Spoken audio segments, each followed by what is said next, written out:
Hey guys, welcome back to Fantasy Tipped. My name is Julian and I have a special episode for you today.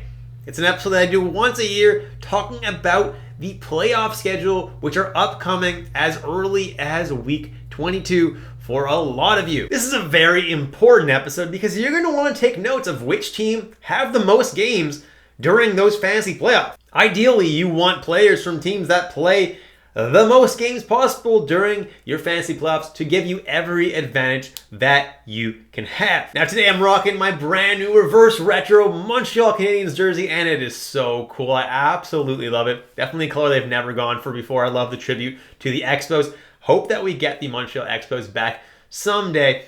But for now, this is definitely a very, very cool tribute to them. Before we jump into the content today, guys, please leave a like and hit that subscribe button if you haven't already. If you do want to check out my merch store, you can do so at fantasytipped.com.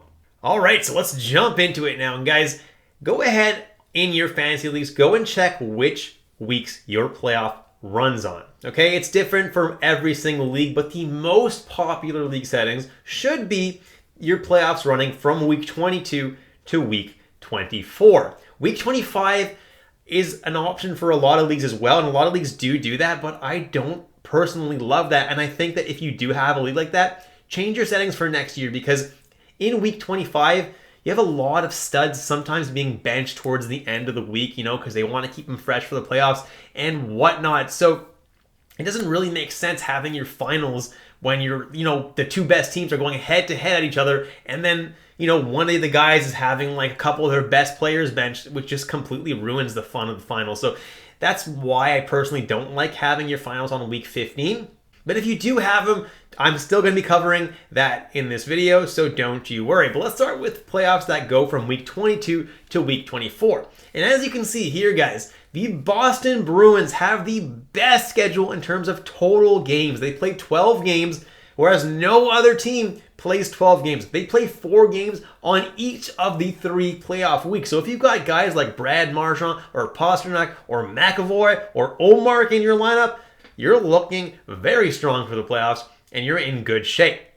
Now, there are a few other teams that play 11 games, which is also pretty good. So only 1 out of the 3 weeks, they play 3 games. And the other 2 weeks, they play 4 games, which is pretty good. Those teams are Carolina, Columbus, Colorado, Montreal, New Jersey, Nashville, New York Rangers, Ottawa, Pittsburgh, St. Louis, Toronto, and Vancouver. And obviously, guys, there are 4 teams that don't have the best schedule, and those teams are Minnesota, Seattle, San Jose, and Vegas. They play 3 games each of the 3 weeks, which honestly isn't even that bad. So if you have players from Minnesota or Seattle or San Jose or Vegas, guys like Kaprizov or Beniers or Hurdle or Meyer, whatever, don't worry too much, guys. 3 games per week is not terrible, so I'm not going to go ahead and start freaking out if you have players from these teams. If you have a lot of players from these teams, maybe I'll make a couple deals so that you don't have too many, but overall, guys, I wouldn't panic too much. No team has that bad of a schedule for the fantasy playoffs. The only thing to note, guys, is that no team ever plays less than 3 games in a week,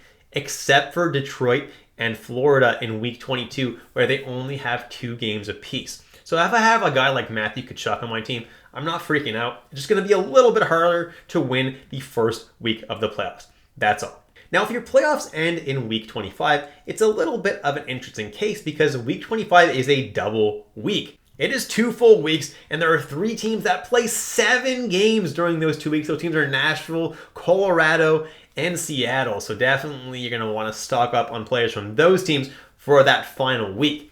Overall, though, the teams that have the best schedule for the fantasy playoffs as a whole are Nashville, Carolina, Colorado, and Detroit, that each play 14 games, which is pretty freaking solid. Followed shortly by Boston, Ottawa, St. Louis, Toronto, Florida, Philly, Seattle, Chicago, Pittsburgh, and Vancouver with 13 games apiece. The teams with the worst schedule for fantasy playoffs ending in week 25 are the Islanders, the Tampa Bay Lightning, the Washington Capitals, and the Winnipeg Jets. Now, the Islanders' playoff schedule is actually pretty good until you get to the final week where they only play 2 games in each of the 2 sections of the week for a total of 4 games. So that's really not good. Really not a lot of games in that last week for the New York Islanders.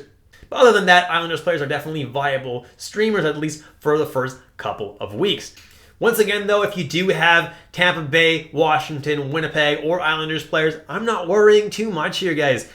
Their schedule is not that bad. They play 3 games in the first couple weeks, and they still play 5 games in that last week. Yeah, on one of the halves of the week, they play only 2 games, which is not ideal. But if I'm holding guys like Kucherov or Point or Ovechkin in my lineup, like, I'm not panicking. The little amount of games doesn't matter for these guys. They're still going to put up some nice numbers for you during the fantasy playoffs, and I'm not panicking too much. Like I said, once again, guys, there is no team that has that bad of a fantasy playoff. The only team that I really don't like that much is the Islanders, like I mentioned, because that fantasy final is not great. So if you are holding a guy like Brock Nelson, you could consider dealing him if your playoffs do end in week 25 for someone that's pretty much equivalent that, maybe doesn't have that terrible fantasy final. But again, you have to actually make the fantasy final for this to even count for anything. So you may not want to get too cocky right now, because Brock Nelson definitely could help you carry you through the first couple rounds of the playoffs. So now if you guys are curious about off nights during the fantasy playoffs, well, in week 22, which applies to most people, but not if your fantasy playoffs end in week 25, the best off night team is the Buffalo Sabres, who play on all 4 off nights that week, which is absolutely fantastic. They play Monday, Wednesday, Friday, and Sunday. So if you have guys like Tage Thompson, whatever, it's not going to take away from the busy nights, which is absolutely fantastic. So you probably have plenty of room on those busy nights, and you're looking pretty solid for at least that first week of the playoffs. And then 3 off nights: Anaheim, St. Louis, Toronto, and Washington. Also very good players to be having on your teams for that first week of the fantasy playoffs. In week 23, the best team to be streaming players from or to own players from is the Colorado Avalanche. So if you got a McKinnon, a Landeskog, a Rantanen, they're playing on all 4 off nights, which is just going to be very, very beneficial for you. And then the Arizona Coyotes also play 3 off nights that week, which is pretty good. In week 24, there are only 3 off nights, and there are no teams that play all 3 of the off nights. But there are quite a few teams that get a couple of them. Those teams are Arizona, Buffalo, Colorado once again, Florida, Minnesota, and the New York Islanders. And finally, if you are playing on week 25, despite there being a pretty long week this week, there are only 4 off nights, and those off nights really don't have a lot of games, so there are no teams that play more than 2 of those off nights, and those teams are Anaheim, Calgary, Colorado for the 3rd week straight with off night games, Nashville, and Dallas. Now, as you can see here, guys, if you have a playoff that ends in week 25, the Colorado Avalanche play on off night games every single week. So these are definitely good players to be owning right now, like Nichushkin or McKinnon or Rantanen. These are guys that you can also consider trading for if you have players like a Nikita Kucherov that play not that many games during your fantasy playoffs. It's definitely something that you can keep in mind. If you have a more standard playoff schedule that runs from 22 to 24, well, the Colorado Avalanche still play off nights on 2 of those weeks, but so do the Buffalo Sabres, both good teams to be having for your playoff run. And that is all the content I wanted to cover for today, guys. If you have any questions, leave them down in the comments. I'll try to answer as many as I can. And as for the tables that you saw before of the teams with the best and worst schedules for the respective playoff durations, I'll be posting those to my Twitter as well as to my YouTube as a post. So stay tuned for those very shortly. Additionally, I want to wish everybody a safe and happy new year. I hope everything that you wish for comes true, and I hope that you win your fantasy hockey championship this year. Take care, guys, and I'll catch you in the next episode of Fantasy Tipped.